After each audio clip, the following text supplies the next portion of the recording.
C'est une petite victoire pour Juan Carlos dans la grande bataille qui l'oppose à son ex-maîtresse Corina Larsen. La femme d'affaires de 58 ans, qui a fréquenté le mari de la reine Sophie entre 2004 et 2009, a porté plainte contre le roi émérite auprès du tribunal de Londres en octobre 2020, l'accusant de l'avoir espionné et harcelé à partir de 2012 et ce durant 8 ans. Elle réclame une indemnisation pour préjudice psychologique et perte de revenus à cause de l'anxiété provoquée par le harcèlement, ainsi qu'une ordonnance d'éloignement.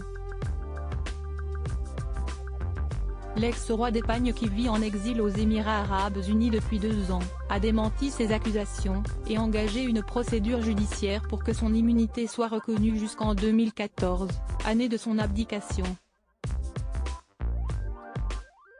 Ce mardi 6 décembre, les juges britanniques Eleanor King, Ingrid Saint-Léry et Andrew Popplewell ont tranché en faveur de la demande de Juan Carlos. Le comportement présumé antérieur à l'abdication échappe à la compétence des tribunaux de ce pays, a estimé la cour d'appel britannique, dont le média espagnol El Mundo s'est fait l'écho.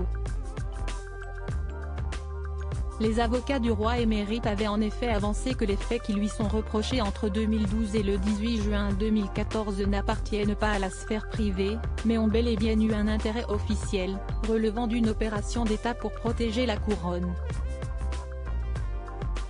Supérieur à Juan Carlos, sur qui il peut vraiment compter. Juan Carlos n'échappe pas à la procédure sur les faits postérieurs à 2014. Ainsi, l'ex-amant de Corina Larsen ne pourra pas être jugé sur les 2 épisodes considérés comme les plus graves par les avocats de l'Allemande. Il s'agit de sa prétendue rencontre avec l'ancien chef du CNI Félix Sainz-Roldan à Londres, qui aurait fait pression sur elle et l'aurait menacée, selon les propres mots de l'ex de Casimir Prince-Wittgenstein, et de l'irruption présumée d'une équipe d'agents du roi chez elle à Monaco pour s'emparer de documents sensibles en sa possession concernant les sociétés offshore de Juan Carlos.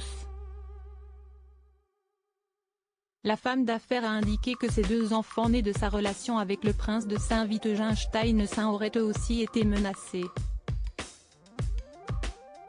La décision du tribunal britannique ne met toutefois pas un terme à la procédure engagée par Corina Larsen. Le père de l'actuel roi Felipe V sera en effet jugé par la Haute Cour de Londres sur la plupart des faits dénoncés par son ex-amante après 2014.